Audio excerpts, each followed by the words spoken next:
Эфирда яңалыклары вакыты, студияда Лейсен Галиева, исәнмесез. Бүгінгі шығарылышның төп темалары.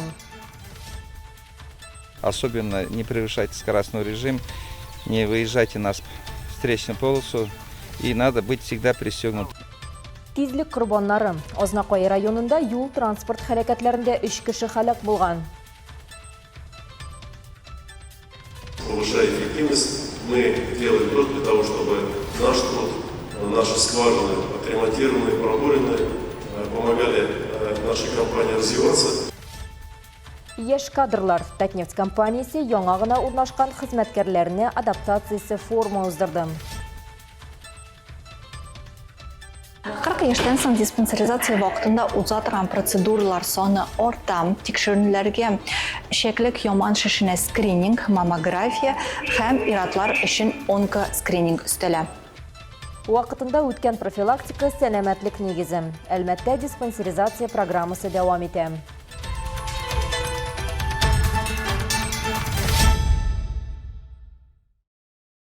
1 июль Россиядә хәрби хәрәкәтләр ветераннары көне. Бу төрле елларда илебез мәнфәгатьләрен яклап, хәрби бурычларын намус белән үтәүчеләр һәм бүген дә илебез сагында торучылар хөрмәтенә гамәлгә куелган истәлекле дата.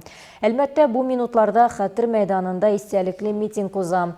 Онда катнашучылар халак булган каһарманнарны искә ала һәм сугышчан хәрәкәт ветераннарына, махсус хәрби операциядә катнашучыларга һәм ватанны саклаучыларга рәхмәтләрен белдерә.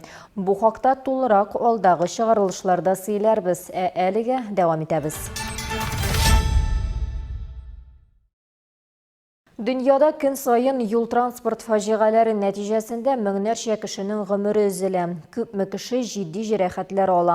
Ознакайның ЮХИДИ бүлегеннән алынган мәгълүматларга караганда, соңгы арада теркәлгән юл транспорт һәлакәтләрендә 3 кеше һәлак булган.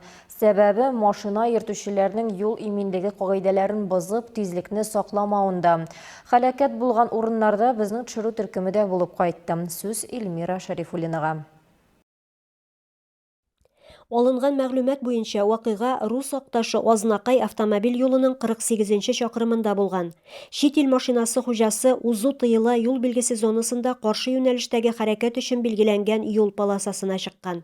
Произошло ДТП, к сожалению, со смертельным исходом. Водитель автомобиля... 1960 елга автомобиль йөртүче юл хәрәкәте иминлеген тәэмин итә торган тизлекне сакламаган, каршы юнәлештәге полосага чыккан һәм кюветка төшеп әйләнгән. 1970 елгы пассажиры алган җәрәхәтләрдән ашыгыч ярдәм килгәнче үк вакыйга урынында вафат булган. Карета скорой помощи. Шул ук Рус Акташы Ознакай автомобиль юлының 52-нче чакрымында тагын бер юл хәлакәте кеше гомерен өзә. Рено автомобиле белән идарә итүче 1976 елгы машина йөртүче тиешле тизлекне сакламый һәм каршы як полосага чыгып, кюветка оча. Алган тән җәрәхәтләреннән машина йөртүче урында һәлак булган. Актүбә шәһәр тибындагы бистәсенә җитәрәк атлы спорт мәктәбе янәшәсендә булган юл хәлакәтендә гомере өзелгән машина йөртүче куркынычсызлык каешын эләктергән була. Количество аварий в этом году. Гомумән Татарстан Республикасы буенча караганда юл хәлакәте саны артуы күзәтелә. Әлеге авариядә куркынычсызлык каешы бәйләнмәгән дип фарызлана. Чөнки руль артындагы кеше машинадан берничә метрга чыгып очкан. Бәлки каешын бәйләсә, исән калган булыр иде. Если бы был пристегнут. Мондый хәлакәтләр булмасын өчен юл иминлеге кагыйдәләрен төгәл үтәгез. Үзегезне һәм якыннарыгызны саклагыз дип кисәтә ЮХИДИ бүлеге һәм җитәкчеләр. Особенно не превышайте скоростной режим, не выезжайте на встречную полосу, и надо быть всегда пристегнут. Эльмира Шарифуллина, Алмаз Иксанов, яңалыклар вакыты Луч Әлмәт телекомпаниясе. Югары нефть мәктәбе базасында Татнефть компаниясенең ремонт скважиналары бораулау һәм пластларның нефть бирүчәнлеген арттыру темасы буенча яшь хезмәткәрләр адаптациясенең 3нче форумы узды. Бирегә соңгы ел эчендә компаниягә кабул ителгән хезмәткәрләр эш барышында килеп чыккан авырлыкларны карьера үсеше өчен трамплинга ничек әверелдерергә икәнен белергә җыелды. Мы видим в них будущее нашей компании и, конечно же, активно инвестируем в их профессиональный рост и развитие их ключевых навыков. Мондый форматтагы очрашу инде 3нче тапкыр уза һәм елдан-ел үз масштабын киңәйтә бара. Бүген нефть чыгару эше тиз үзгәрүче технологияләр дөньясы. Шуңа күрә Татнефть компаниясендә яңа кадрларны адаптацияләү дәүләт дәрәҗәсенә күтәрелгән. Приходит новая техника, приходит новое оборудование. Яңа җиһазлар, техника килә, аңа даими өйрәнергә кирәк. Безнең бурыч нәтиҗәне арттыру. Шуның белән без эшебез, ремонтланган һәм брауланган скважиналарыбыз компания безнең үсешенә ярдәм итсен өчен эшлибез. Свою эффективность, повышая эффективность, мы делаем то для того, чтобы наш труд, наши скважины, отремонтированные, пробуренные, помогали нашей компании развиваться. Яшьләрнең эш ритмына тизрәк керешүе өчен оештыручылар форумга аерым фәлсәфә бирде. Беренче белем бирү темасы планлаштыр, эшлә. Казаннан килгән спикер Гөлфия Мутыгуллина тарафыннан алып барылды. Бу төре интерактив юмор һәм вакыт менеджментының практик кораллары иде. Сегодня я хочу быть максимально для вас полезной, потому что мне кажется, что жизнь дана у нас один раз, и наша задача эту один раз использовать по максимуму. Евгения Трофимова компаниягә әле апрельдә генә урнашкан. Ул югары нефть мәктәбендә белем алып, хәзер исә карьерасында беренче адымнарын ясый. Авырлыклардан курыкмый, чөнки янында һәрвакыт тәҗрибәле остазлары бар. Говорили про смарт-цель. Смарт максатлар һәм Эйзенхауэр матрицасы турында сөйләделәр. Бик файдалы, аңлаешлы. Әле бу форумның башы гына. Алга таба көн файдалы булыр. Үзем өчен күп нәрсә алырга мөмкин дип уйлыйм. Можно будет много чего для себя взять. Сессияның илһамландыручы мизгеле йолдызлы кунак, нефтяник хоккей клубы сакчысы килүе булды. Ул яшь белгечләргә җиңүнең бәясе, авыр травмалар, каты уен дисциплинасы һәм бирешмәүнең мөһимлеге турында сөйләде. Если бы отмотать время назад, я бы, наверное, в то время как раз-таки заставил себя еще больше работать с собой, потому что... Александр Власенко Татнефть компаниясе браулау предприятиесе оешмасына 3 ел элек килгән. Бүген ул браулаучы ярдәмчесе булып эшли. Скважиналар берү хаталарны кичерми. Төп нәрсә авырлыкларны җиңәргә курыкмау ди саный ул. Быть инициативным. Инициативалы булырга, активлык күрсәтергә, мондый чараларда катнашырга кирәк. Барлык компанияләрдә дә яшь белгечләр белән шулай эшләмиләр. Аларга карьера башлау өчен чын мөмкинлекләр бирмиләр. Актив булып үзеңне күрсәтергә кирәк. Просто быть активным, показывать себя. Меня зовут Москвин Павел. Возвращаемся к теме корпоративного университета. Я активно, но и профессионально. Форумның пленар өлеше бара. Хәзерге минутларда спикерлар үз фикерләре белән бүлешә. Эштәге кыенлыклар иртә түгел. Менә шундый ачык фикер йөртәләр. Биредә компаниянең яшьләр сәясәте, фән профсоюз хәрәкәте һәм корпоратив белем бирү өлкәсендәге экспертлар дискуссиясе узды. Анализ есть.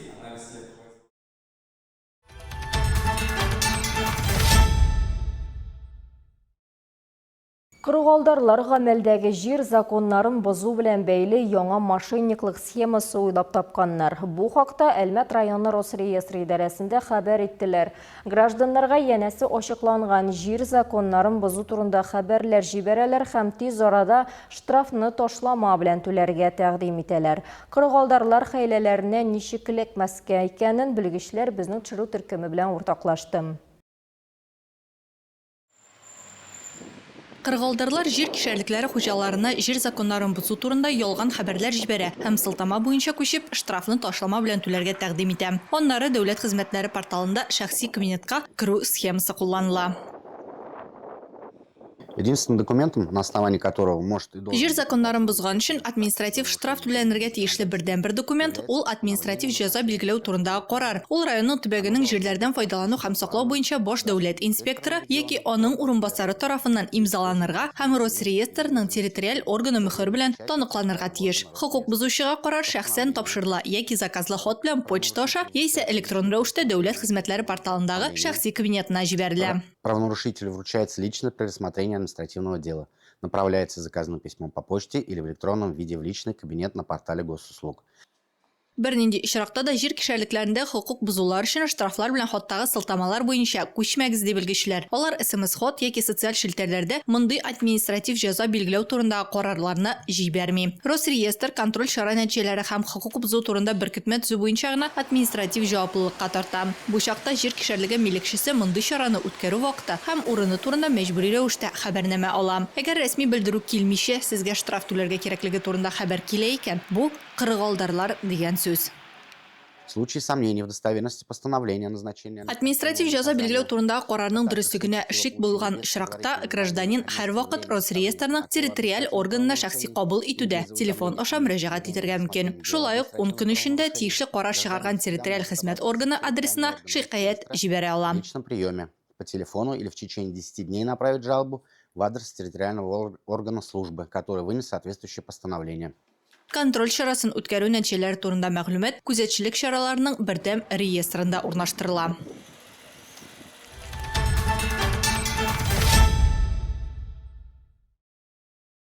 Үз сәламәтлеген турында кайгырту еш кына эш көннәре һәм өй мәшәкатьләре аркасында икенче планга күчә. Әмма үз организмыңа читтән карауның гади һәм бушлай ысулы бар.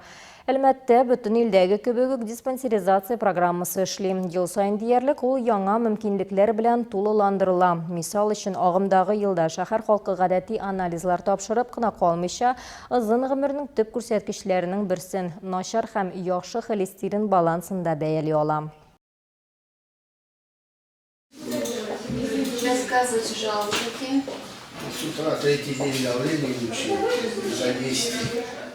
Анкета тутыру куркыныч факторлар буенча консультация, буй, авырлык, кан басымын үлчәү, кан анализлары. Диспансерлаштыру шуннан башлана. Василий экскаватор машинисты. Утырып эшләү аркасында аны аркасы һәм аяклары авырта. Гадәттә ел башында ук тикшерү узарга тырыша.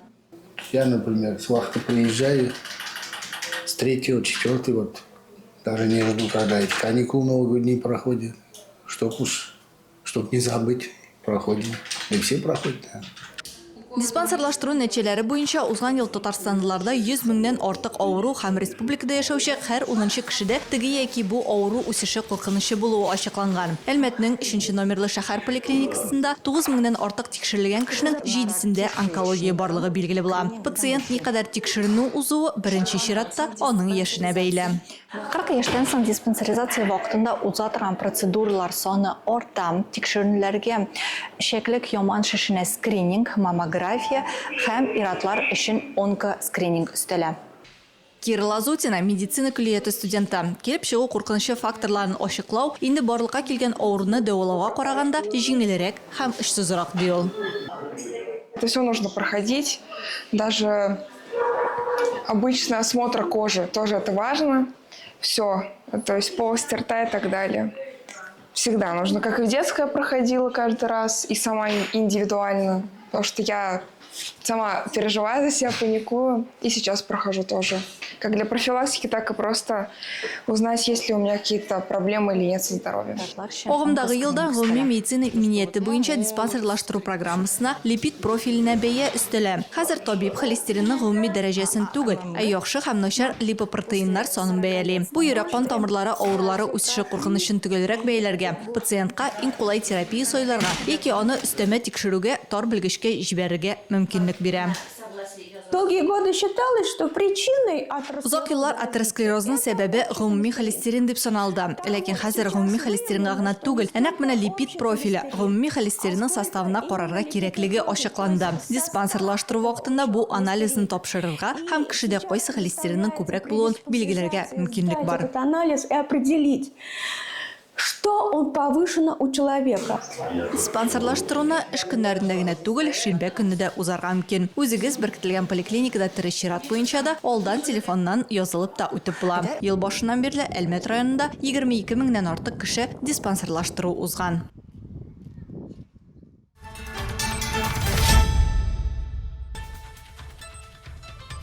Hürmetli tomoshachilarimiz, яңалыклар чыгарылышының туры трансляциясын сез ВКонтакте социаль шелтәренә кіріп, Луч Әлмәт төркемендә сәгать кичке 7-дә карый аласыз. Безнең иң кызыклы сюжетларыбызда рәсми аккаунтларыбызда урнаштырыла.